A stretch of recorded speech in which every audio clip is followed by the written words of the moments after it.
आश्चर्यजनक उद्भिद जगत। पृथ्वी पृष्ठरे विभिन्न प्रजातिर उद्भिद देखा जाइथांती। प्राय 3,20,000 प्रकारर उद्भिद अछंती। गुल्म, लता, वृक्ष एपरि अनेक विभाग अछि उद्भिदर। केतेक उद्भिद अन्य उपरे खाद्य पई निर्भर करुथिबा बेले केतेक उद्भिद निजर खाद्य निजे प्रस्तुत करंती। जो उद्भिदर सबुज पत्र थाए किंबा हरितकणा थाए सेही उद्भिद निज खाद्य निजे तैयारी करि पारे। उद्भिद निज खाद्य निजे करुथिबारु एहाकु स्वभोजी बोली कुहा जाए। उद्भिद आलोकश्लेषण प्रक्रिया द्वारा तार खाद्य तैयारी करिथाए। आमे आम चारि पाखरे विभिन्न प्रकारर उद्भिद देखुछंती। आउ केतेक उद्भिद अछंती ताहा विषय रे आमे किछि नूतन तथ्य जानिबा। राफ्लेसिया एही उद्भिद राफ्लेसियासी वंशर अंतर्भुक्त। एहा एक परजीवीय सपुष्पक उद्भिद अटे। एहा देखिबाकू एक फूल परी। एही फूलर लंब 4 फीट पर्यंत एवं ओजन 10 किलोग्राम होइथाए। एही फूल फुटिले तार बास्ना पचा मांस परी। एही दुर्गंध जोगु कीटपतंग एही फूल प्रति आकर्षित होइथांती ओ एही कीटपतंग माने एही फूलर पराग संगम करांती। एही उद्भिद को मांसाशी उद्भिद कुहा जाए। एही फूल इंडोनेशिया, फिलिपाइन्स, सुमात्रार किछि अंचल रे देखा जाए। एहा इंडोनेशियार जातीय फूल अटे। भारत रे पूर्व हिमालय रे साप्रिया हिमालयना नामक परजीवीय सपुष्पक उद्भिद देखा जाए जहा राफ्लेसिया परी होइथाए। बेसबॉल प्लांट एही उद्भिदर वैज्ञानिक नाम यूफोर्बिया ओबेसा। एहा यूफोर्बियासी वंशर अंतर्भुक्त। एहा बहुल मात्रा रे दक्षिण आफ्रिका रे देखा जाइथाए। एहा देखिबाकू साधारणतः एक बॉल परी, तेणु एहार नाम बेसबॉल प्लांट। एही उद्भिदर व्यास 6 सेंटीमीटर रु 15 सेंटीमीटर होइथाए। एहा साधारणतः देखिबाकू गोलाकार, किंतु बयस अनुसारे एहा सिलिंडर आकृतिर होई जाइथाए। बेसबॉल प्लांटर कांडरू एक अठाळिया पदार्थ बाहारे जहा चर्म पई क्षतिकारक। केतेक पशु दुर्भिक्ष समय रे एही उद्भिद को खाई थांती। एहा एक 12 उद्भिद ओ एहा बहुत वर्ष पर्यंत बंची रही थाए। लाजकुड़ी लता एही उद्भिदर नाम मिमोसा प्यूडिका। एहा फाबासी वंशर अंतर्भुक्त। एही लता प्रथमे दक्षिण अमेरिका रे उत्पत्ति होइथिला। एही गछर पत्र को छुईले एहा बंद हो जाई थाए।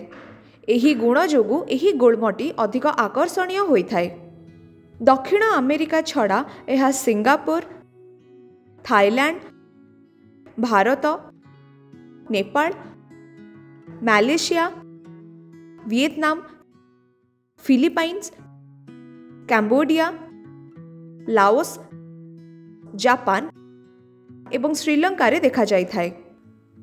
एही उद्भिद वायुमंडलर जबक्षारजान को सीधा सड़क ग्रहण करी संचय करिपारे और मूर्तिकारे अन्य उद्भिद पाई संचय करिपारे। जबक्षारजान उद्भिदर वृद्धि और वंश वृद्धि पाई एक जरूरी बा गुरुत्वपूर्ण मौलिक अटे।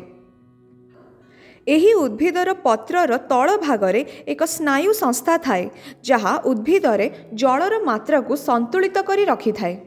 एही पत्र को छुईबा द्वारा एहार पत्र पोटासियम आयन हराई थाए एवं ओस्मोसिस द्वारा जल अवरोध होई थाए, तेणु एहार पत्र बंद हो जाई थाए। टाइटेन एरम एहार वैज्ञानिक नाम आमोर्फोफालस टाइटेनियम। एही उद्भिद एरेसी फैमिली रा अंतर्भुक्त। एही उद्भिद प्रथमे सुमात्रा रे देखा जाइथिला। जंगल ध्वंस जोगु क्रमे एहार संख्यार ह्रास पाइबारे लागिलाणी।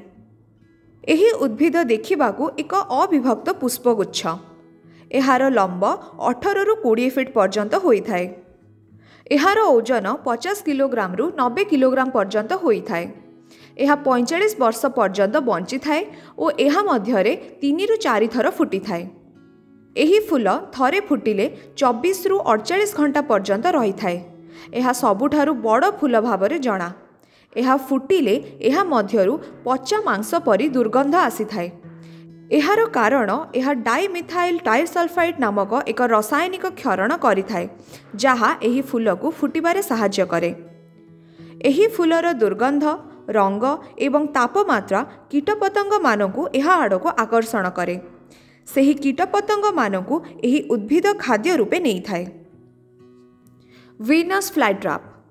ଏହାର ବୈଜ୍ଞାନିକ ନାମ ଡିଓନେଇ ମସ୍କିପ୍ୟୁଲା। ଏହା ଡ୍ରସେରେସି ବଂଶର ଅନ୍ତର୍ଭୁକ୍ତ। ଏହାକୁ ମାଂସାଶୀ ଉଦ୍ଭିଦ କୁହାଯାଏ। ଏହା ସନ୍ତସନ୍ତିଆ ଜାଗାରେ ବଢ଼େ। ଏହି ଉଦ୍ଭିଦ ନିଜର ଯବକ୍ଷାରଜାନ ସ୍ତରକୁ ସନ୍ତୁଳିତ ରଖିବା ପାଇଁ ଏହା ଅନ୍ୟ କୀଟପତଙ୍ଗମାନଙ୍କୁ ଖାଇଥାଏ। କଳନା କରାଯାଇଛି କି ଏହି ଉଦ୍ଭିଦ 20 ବର୍ଷ ବା ତାଠାରୁ ଅଧିକ ସମୟ ବଞ୍ଚି ରହିପାରେ। ଏହି ଉଦ୍ଭିଦର ପତ୍ରରେ 2ଟି ପାଖୁଡ଼ା ଥାଏ। ଏହି ପାଖୁଡ଼ା ମଧ୍ୟରେ ଏକ ଅଠାଳିଆ ପଦାର୍ଥ ଓ କିଛି ସୂତା ପରି ସମ୍ବେଦନଶୀଳ ଅଂଶ ଥାଏ।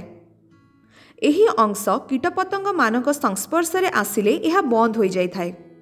ଏହା ଭିତରେ ଥିବା କୀଟ ଭିତରେ ରହିଯାଇଥାନ୍ତି।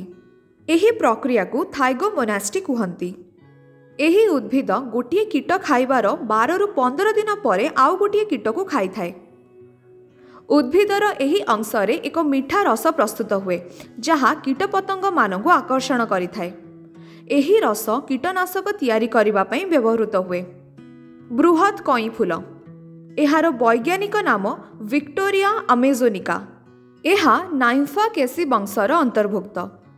ଏହା ମୁଖ୍ୟତଃ ଦକ୍ଷିଣ ଆମେରିକାରେ ଦେଖାଯାଇଥାଏ। ଏହାର ପତ୍ର ଦେଖିବାକୁ ବହୁତ ବଡ଼। ଏହି ବଂଶର ଭିକ୍ଟୋରିଆ ଆମେଜୋନିକା ସବୁଠାରୁ ବଡ଼ ଅଟେ। ଏହାର ପତ୍ରର ଚଉଡ଼ା 8 ଫିଟ୍ ପର୍ଯ୍ୟନ୍ତ ହୋଇଥାଏ। ଏହାର ପତ୍ର ଦିନକୁ 20 ସେଣ୍ଟିମିଟର ବଢ଼ିଥାଏ। ଏହାର ପତ୍ର 140 ପାଉଣ୍ଡର ଓଜନ ସମ୍ଭାଳି ପାରିଥାଏ।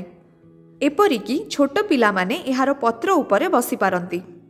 ଏହି ଉଦ୍ଭିଦର ପତ୍ରର ତଳ ଭାଗରେ କଣ୍ଟା ଥାଏ, କାରଣ ଏହା ଉଦ୍ଭିଦକୁ ଅନ୍ୟ ଜୀବଜନ୍ତୁ ଓ ଜଳଚର ପ୍ରାଣୀମାନଙ୍କ ଠାରୁ ରକ୍ଷା କରେ। Monkey tail cactus. ଏହାର ବୈଜ୍ଞାନିକ ନାମ କ୍ଲେଇଷ୍ଟୋକ୍ୟାକ୍ଟସ୍ କୋଲାଡେମୋନନିସ୍। ଏହା କ୍ୟାକ୍ଟେଇ ବଂଶର ଅନ୍ତର୍ଭୁକ୍ତ।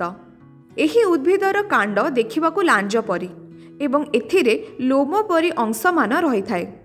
ତେଣୁ ଏହାକୁ ମଙ୍କି ଟେଲ୍ କ୍ୟାକ୍ଟସ୍ କୁହାଯାଇଥାଏ।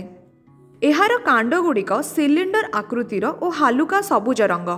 ଏହି କାଣ୍ଡର ଲମ୍ବ 8.2 ଫିଟ୍ ଏବଂ ମୋଟେଇ 3 ଇଞ୍ଚ। ଏହି କାଣ୍ଡରେ ଏକ ଲାଲ ରଙ୍ଗର ଫୁଲ ଫୁଟିଥାଏ ଏବଂ ଏହା 3 ଇଞ୍ଚ ପର୍ଯ୍ୟନ୍ତ ଲମ୍ବା ହୋଇଥାଏ। ଏହି ଉଦ୍ଭିଦର କାଣ୍ଡ ପ୍ରଥମେ ସିଧା ହୋଇଥାଏ, କ୍ରମେ ଏହା ବକ୍ର ରୂପ ଧାରଣ କରେ। Thank you.